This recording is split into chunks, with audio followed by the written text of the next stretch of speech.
कौशाम्बी जनपद स्थित नगर पालिका परिषद भरवारी में, जहां सपा कार्यकर्ता सपा की जो चुनावी लिस्ट है, जो प्रत्याशियों की लिस्ट है, प्रत्याशियों की लिस्ट में पूजा पाल का नाम जारी होते ही प्रत्याशी और बाकी लोगों में जो कार्यकर्ता है उनमें काफ़ी विरोध जाहिर हो गया। विरोध करने के साथ ही सोशल मीडिया से लेकर जमीनी स्तर तक कड़ी निंदा भी की गई, साथ ही पुतला भी फूंका गया। आज हम मौजूद हैं जहां पर हमारे साथ कुछ कार्यकर्ता व आमजन मौजूद हैं।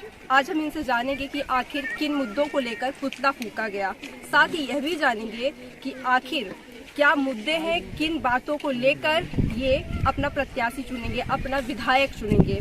तो आइए सीधे करते हैं चर्चा। नमस्कार, मैं हूं आपके साथ ज्योति जायसवाल। स्वागत है आप सभी का LR न्यूज़ के खास प्रोग्राम चुनाव पर चर्चा में। आइए हम इन लोगों से मुखातिब होते हैं सीधे।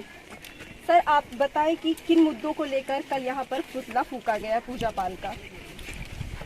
जी हाँ, ये संघर्ष कोई और करे, टिकट किसी और को मिले, पैसे दे के टिकट खरीदा जाता है। यहाँ पे पहले तो यहाँ पे आदमी संघर्ष करता है, फिर उसके बाद टिकट पैसे दे के कोई और खरीद लेता है। आने वाला जो प्रत्याशी होगा, भाजपा सपा व अन्य जो दल है वो अपना धीरे धीरे करके प्रत्याशी घोषित कर रहे हैं, तो आप लोगों की क्या उम्मीदें हैं कि प्रत्याशी कैसा हो, किन मुद्दों को लेकर, किन चीज़ों को लेकर आप क्या देखकर उन्हें वोट करेंगे? देख के क्या वोट करना है, वोट तो यही करना है जो पुराने आदमी उनको टिकट नहीं दिया जा रहा है, पैसे लेके साले को दूसरे को टिकट दिया जाता है। ये सब मुद्दा है। जो 20 साल से लाठी खाया, जेल काटा, सब पूरा संघर्ष करता है, उसको टिकट नहीं मिलता है।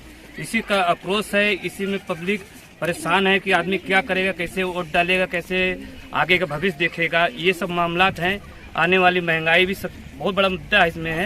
अब राष्ट्रीय अध्यक्ष जी को इसको सोचना चाहिए, समझ के बूझ के टिकट देना चाहिए। आने वाले समय पे देखिए क्या होता है, राष्ट्रीय अध्यक्ष जी क्या करते हैं। योगी सरकार को 4.5 साल पूरे हो चुके हैं।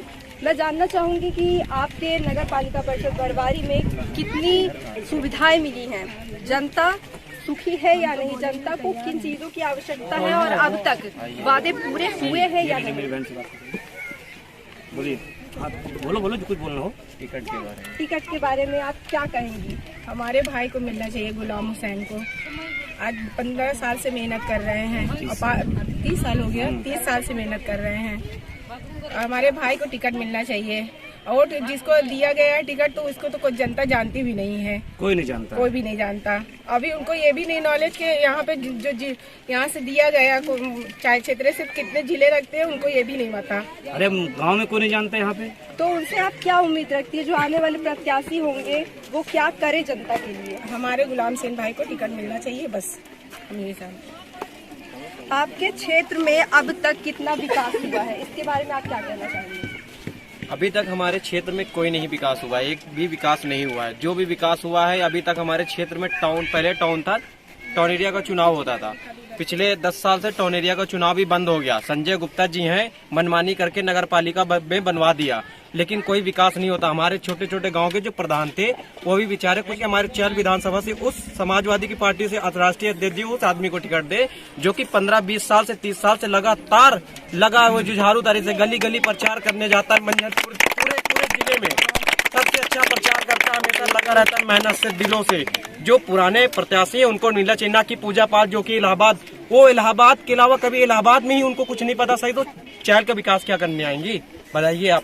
उनको टिकट दिया गया है, कुछ लोगों के बहकावे पे उन्होंने राष्ट्रीय अध्यक्ष जी ने उनको टिकट दिया है, कुछ लोगों के सपोर्ट करने पे। मैं चाहता हूँ राष्ट्रीय अध्यक्ष जी सही निर्णय ले और किसी चैल विधानसभा के किसी भी प्रत्याशी को दे जो कि चैल की जनता को जानता हो, चैल की जनता उसको जानती हो। आने वाले 5 साल में समाजवादी की सरकार बने और विकास करने का कार्य करे, और काफी चीजें बदलाव करे, ये हम चाहते हैं। बाकी हमारे चैल में अभी तक कोई विकास नहीं हुआ है, जो कुछ है वैसे ही चल रहा है, पुराना चल रहा है, कोई नया विकास कुछ नहीं हुआ है। जिसकी मनमानी होती है, बीजेपी के जो भी नेता सब अपनी मनमानी से सरकार चला रहे हैं। हम चाहते हैं कि ये तानाशाही सरकार खत्म करे, राष्ट्रीय अध्यक्ष जी सही निर्णय लेकर सही प्रत्याशी को टिकट दे और चैल से हम उसको विधायक बनाए, और वो विधायक बनने के बाद हमारे इस क्षेत्र का विकास करे, कॉलेज अच्छे बनाए, सड़कें अच्छे बनाए, बिजली अच्छी दे, और यहाँ पे अच्छी अच्छी सुविधाएं और बहुत सारी फैक्ट्रियां लगवाए, जिससे आज के नवयुवक विकास करने की तरफ जाए और पैसे कमाए, ना कि 5-5-6 हजार रुपए की नौकरी किसी के यहाँ करे। तरक्की नहीं कर पा रहे। पिछले 3 सालों से मैं काम करता हूँ हीरो कंपनी में, पिछले 3 साल से मेरी सैलरी सिर्फ 6,000 है। क्यों नहीं बढ़ पाई? इसी तानाशाही सरकार की वजह से। क्योंकि कहीं भी जाओ कोई पैसा कहीं नहीं मिल रहा। अगर मैं वहाँ पे 1,000 बढ़ाने की कोशिश करता हूँ तो मेरे पीछे 5,000 रुपए में काम करने वाले बंदे तैयार हैं। ये विकास का काम करेंगे अखिलेश यादव, मुझे पूरा भरोसा है। जैसे पिछले 5 सालों में उन्होंने सरकार में अपने किया था, वैसे ही आने वाले फिर 5 साल सरकार बनाएंगे और विकास का कार्य करेंगे। घोषणा हो चुकी है, तो ऐसे में अगर पूजा पाल का टिकट रद्द नहीं होता है तो ऐसे में जनता क्या करेगी? कहीं ना कहीं मेरा मानना है कि जनता को एकजुट होके जो पुराने हमारे प्रत्याशी थे उनको सपोर्ट करना चाहिए। कम से कम मैं माननीय अखिलेश यादव जी से सिर्फ इतनी गुजारिश करूंगा कि वो एक बार कोई अपना एक सर्वे तो कर ले, एटलीस्ट ग्राउंड लेवल पे अपनी एक रिपोर्ट तो तैयार करे, या केवल सुनी सुनाई बातों पे आकर वो टिकट का वितरण कर देंगे। कम से कम उनको देखे जो पिछले 30 सालों से या 25 सालों से संघर्ष कर रहा है, जिसने पिछले 5 सालों में ऐसी तानाशाही सरकार में लाठियां खाई, जेल गए, ऐसे लोगों को कम से कम इस तरीके से दूध की मक्खी की तरह साइड नहीं करना चाहिए। मेरा यह मानना है कहीं ना कहीं जितनी मेहनत उन्होंने की है कम से कम उनको उतना सिला मिलना चाहिए, बस मेरा ये कहना है। और माननीय गुलाम हुसैन जी ने पिछले 5 सालों में कड़ी मेहनत करी है, इस तानाशाही सरकार में आंख से आंख मिला के उनको जवाब दिया है, जेल भी गए हैं, लाठियां भी खाई हैं। तो मेरा ये कहना है कि एक बार माननीय अखिलेश यादव जी पुनः इस अपने विचार पे विमर्श करें और कहीं ना कहीं ये जो लोकल की हमारी जनता है चाइल्ड की, एक बार उनसे एटलीस्ट सर्वे करा ले कि हमें किसे टिकट देना है, किसे नहीं देना है। बस मेरा यही कहना है। तो देखा आप सभी ने किस प्रकार से जनता में रोष व्याप्त है। जनता चाहती है कि प्रत्याशी बदला जाए, किस प्रकार से यह विरोध कर रही है। फिलहाल आगे क्या होगा यह तो वक्त ही बताएगा।